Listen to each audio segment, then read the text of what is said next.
Magandang araw na muli mga boss. Ang problema ni customer, pag inapakan niya yung brake pedal, may umiingay daw dito sa harapan niya.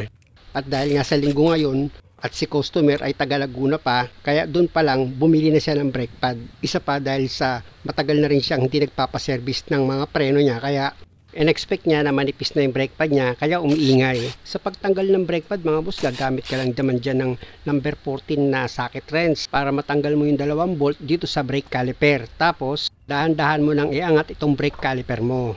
At kung makikita nyo nga itong brake pad mga boss, medyo manipis lang siya. Hindi naman talaga totally manipis na manipis. O, pwede pa naman yan kung tutuusin. Check ko itong sliding pin niya, okay naman siya. Pati itong wheel bearing mga boss, chinek ko rin yan. Wala naman din problema na pwedeng panggalingan ng ingay. Maliban dito sa brake pad niya na masyado nang matigas yung ibabaw niyan. Kaya nangyayari pag nagpreno si customer, umiingay. Kaya nga kung nakita nyo, ang ginagawa ko lang dyan, nililiha ko lang yan mga boss para yung tumigas dito sa ibabaw ng brake pad matanggal. Ganyan lang ginagawa ko mga boss. Kung nakikita nyo, nililiha ko lang siya. At pag okay na, gagamitan ko yan ng brake cleaner para totally talaga na matanggal yung kumapit na dumi dyan.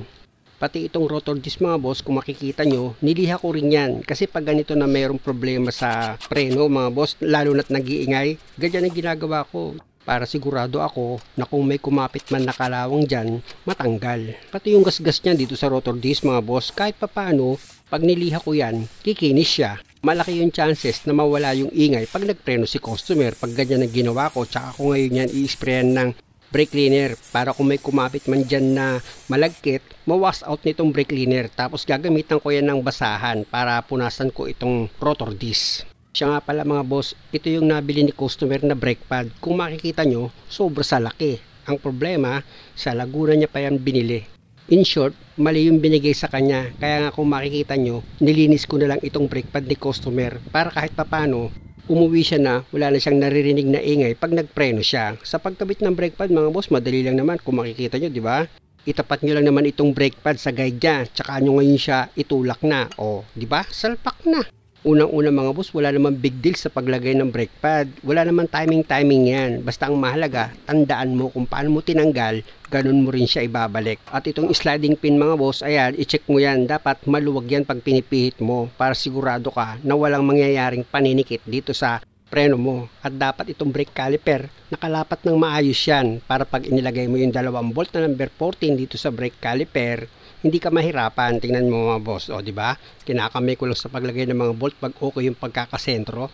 Hindi ka mai-stress. Pag okay na yung kapit niyan dito sa thread niya, o gamit ka ngayon ng socket wrench sa number 14. Pwede mo nang i-final yung higpit dyan. Tapos yung 2 nut dito sa stud na nilagay ko, syempre naman tatanggalin ko na yan para mailagay ko na itong gulong.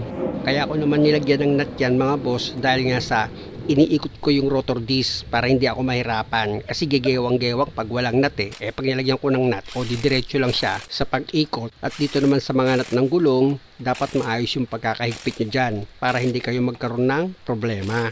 O di ba mga boss, kung kayo ang gagawa ng sasakyan nyo at ganitong klase, kung linis-linis lang ng preno mga boss, kayang-kaya nyo na yan. At dahil okay na ako dyan mga boss, lipat naman ako dito sa kabilang side. Sabi ko nga kay customer, pag napapalitan niya yung brake pad niya, kahit na 3 months siya pang gamitin yan, bago niya ibalik itong brake pad para palitan ko. Pero kung kaya niya naman at malakas yung loob niya, may video ako niyan, ganitong klaseng sasakyan, siya na magpalit ng brake pad. Pwede naman panoorin niya na lang yung video kung paano ko yun ginawa or paano ko pinalitan yun ng brake pad. Balik na ako sa trabaho mga boss, tanggalin ko na itong 2 bolt na number 14 dito sa brake caliper. Tapos pwede mo na ngayon iangat itong brake caliper dahan-dahan, o di ba? Naiangat mo na itong brake caliper. I-check mo ngayon dyan yung 2 sliding pin mga boss. Ayan o.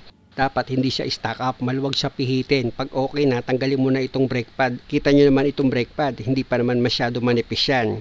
Kaya ang ginawa ko nga lang dyan mga boss, dahil nga sa umiingay, niliha ko lang yan. Tinanggal ko lang yung tumigas na lining dito sa ibabaw ng brake pad. At kung makikita nyo, nilagyan ko ulit ng 2 nut dito sa stud ng rotor disc para pag ilikot ko yan, o di ba? Pantay siya, hindi ako mahirapan. Ganun lang ang diskarte, o di ba? Okay na siya. Masarap kasi sa pakiramdam mga boss pag may problema sa isang sasakyan, masolve mo agad yung problema na hindi na mapapagasto si customer ng malaki. Linisan ko naman itong brake pad mga boss. Tingnan nyo yung kulay ng brake pad na habang nililiha ko yan, nagla-light na yung kulay niya. Ibig sabihin, natanggal na yung tumigas dito sa ibabaw ng brake pad mo. Importante kasi mga boss, matanggal mo yung tumigas dito sa ibabaw ng brake pad. Yan kasi yung kadalasang pinanggagalingan ng ingay. Gaya ng pagsipol pag umapa ka ng preno mo. O kaya naman yung pag nagpreno kayo magargar, gumaganon. Ayan din yun mga boss pag marumi na itong brake pad mo or matigas na yung nasa ibabaw ng brake pad mo. Ilagay ko na itong brake pad. Gaya ng sinabi ko mga boss, dito sa brake caliper holder, itapat mo lang itong brake pad sa guide niya. Tsaka mo itulak. O di ba? Madali lang. Kabit agad. Dito naman ako sa kabila. Tignan nyo mga boss ha, ilalagay ko itong brake pad. Yung tinuro ko mga boss, diyan mo itapat itong brake pad sa guide niya. Sa taas ganun din. O, di ba? Nakatapat na siya. O, tsaka mo ngayon tulak na. O, di ba? Tapos na. Yung ba naman, kailangan pang i-memorize yan? Alam niyo mga boss, ang layon ko kasi, matuto kayo or magkaroon kayo ng idea para hindi kayo mapalaki ng gastos. Unang-una, basic lang naman yan. Sabi nga ng tinamaan ng magaling, mali naman yung ginagawa mo eh. Hindi ko na siya sinagot mga boss dahil alam ko wala na siyang kinikita. Kaya nga marami na siyang time para mag-comment sa mga video ko. Kumbaga, lagi na siyang bakante. Kaya malaki yung pasasalamat ko sa inyo mga boss kasi lagi na kayong bakante. Hindi na kayo masyado nagtatrabaho. Balik na ako sa trabaho mga boss. Kung makikita nyo, hinigpitan ko na yung 2 bolt na number 14 dito sa brake caliper. Actually mga boss, ang ginawa ko dito, change oil, tapos pinalitan ko ng fuel filter. Dapat nga itong brake pad, papalitan ko yan dahil nga sa pag nagpreno si customer, meron siyang maingay. Kaya lang mali yung brake pad na nabili, kaya ang ginawa ko, nilinis ko na lang itong mga brake pad niya. So far okay naman na itong sasakyan ni customer, natapos ko na yan. Kaya maraming salamat sa panonood. Sana hanggat maaari, huwag nyo naman kalimutang mag-subscribe sa channel ko. Salamat!